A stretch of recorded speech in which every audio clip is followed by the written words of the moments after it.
الحمد لله رب العالمين وبه نستعين وأشهد أن لا إله إلا الله وحده لا شريك له وأشهد أن محمدا عبده ورسوله صلى الله عليه وعلى آله وصحبه وسلم تسليما كثيرا اما بعد. گرامی قدر حضرات و خواتین، قربانی کے مسائل کے تعلق سے درس کا سلسلہ اللہ کے فضل و کرم سے جاری ہے، اور اسی تعلق سے ایک بھائی نے سوال بھیجا ہے کہ بھینس کی قربانی کا کیا حکم ہے، کیا بہیمۃ الانعام میں بھینس بھی داخل ہے یا داخل نہیں ہے.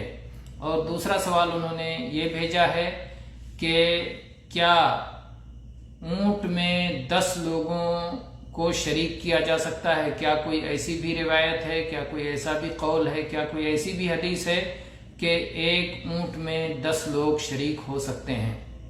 ان دونوں کا جواب یہ ہے، سب سے پہلے تو بھینس کے تعلق سے پہلے جواب دے دیں کہ قربانی کی شرطوں کا بیان کرتے ہوئے ہم نے پہلی شرط یہ بتائی کہ قربانی بہیمۃ الانعام میں سے ہونا چاہیے، اور بہیمۃ الانعام کی توضیح قرآن پاک میں موجود ہے کہ من الابل اثنین ومن البقر اثنین ومن الضأن اثنین، کہ اونٹ اور اونٹنی اور اسی طرح سے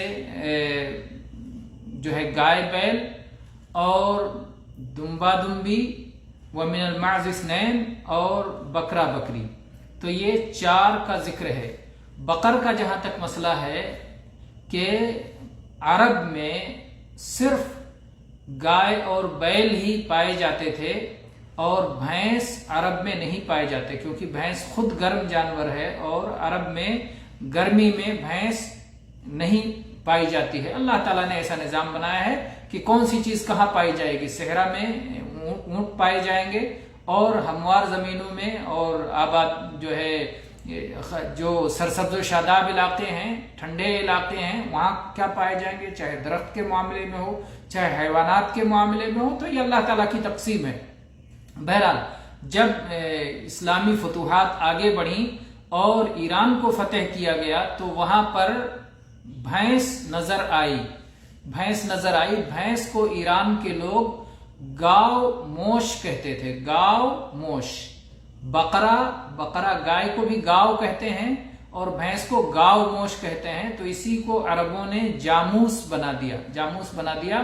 اور اس کے بعد میں زکوٰۃ کا مسئلہ آیا تو زکوٰۃ کے معاملے میں بھینس کو گائے کی طرح سے ہی بھینس کے ساتھ معاملہ کیا گیا کہ جس طرح سے اتنی گائیں ہو جائیں، 40 گائیں ہو جائیں تو اس پہ زکوٰۃ ہے، تو اسی طرح سے بھینس بھی جب 40 کی تعداد ہو جائے تو اس پر زکوٰۃ ہے.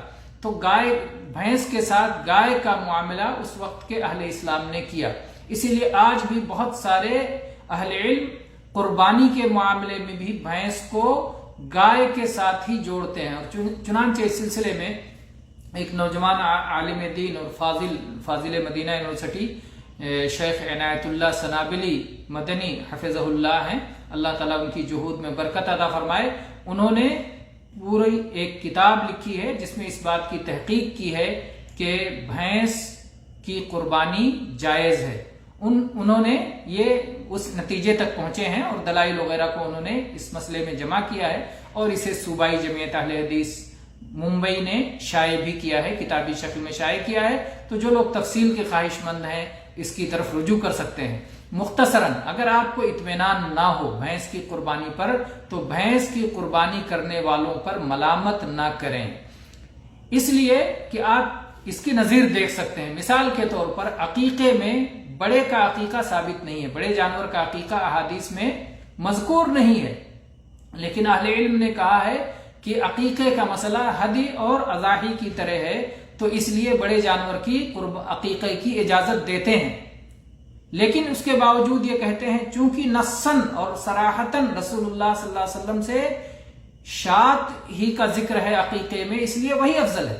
تو اسی لیے قربانی میں بھی گائے بیل کی قربانی، اونٹ کی قربانی اور منصوص جانوروں کی قربانی جن پر نص اور صراحت آئی ہے وہ افضل ہے. لیکن اگر کوئی شخص بھینس کی قربانی کرتا ہے تو وہ قابل ملامت نہیں ہے، اور اہل علم کی ایک بہت بڑی جماعت نے اسے جائز قرار دیا ہے. تو یہ رہا بھینس کی قربانی کا مسئلہ کہ بہیمۃ الانعام میں صراحت کے ساتھ کیا یہ شامل ہے یا نہیں شامل ہے، اور لغت کے اعتبار سے اہل لغت نے بقر میں جاموس کو بھی ذکر کیا ہے، اور یہ مسئلہ آپ کے سامنے آ گیا کہ بھینس کی قربانی اگر کوئی کرتا ہے تو وہ قابل ملامت نہیں ہے، اور بہت سارے اہل علم نے اسے جائز قرار دیا ہے، اور اصلاً اور نصاً تو گائے بیل کی قربانی ہے۔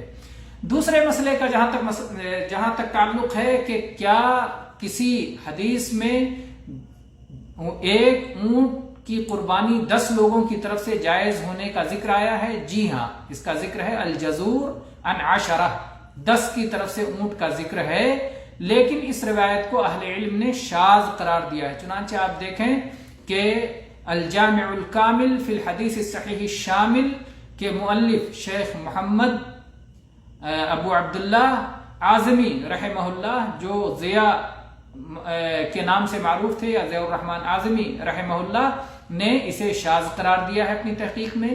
اسی طرح سے ان سے پہلے بھی بہت سارے محدثین نے اسے شاذ قرار دیا ہے، اور بہت سارے لوگوں نے اسے قبول بھی کیا ہے، جیسے کہ امام ابن خزیمہ رحمہ اللہ نے اسے قبول کیا ہے اور اسے تقویت دی ہے۔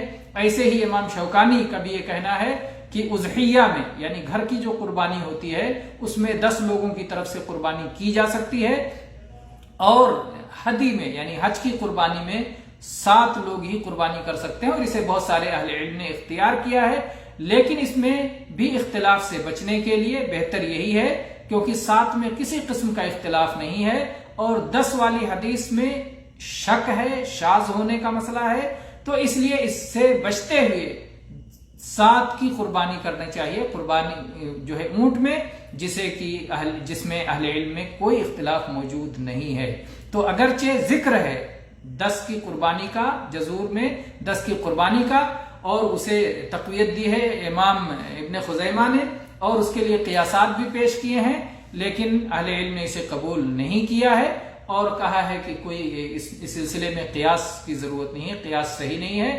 اور دوسری روایات کو سب کو جمع کرنے سے یہ بات معلوم ہوتی ہے کہ اونٹ میں 10 کے بجائے 7 ہی کی قربانی یہی درست ہے۔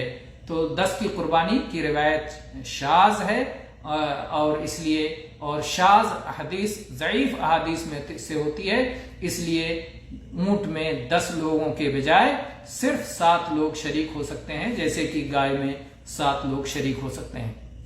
تو یہ 2 مسئلہ رہا جو سوال سے متعلق رہا۔ واللہ تعالی اعلم، وصلی اللہ علی نبینا وسلم، والحمد للہ رب العالمین۔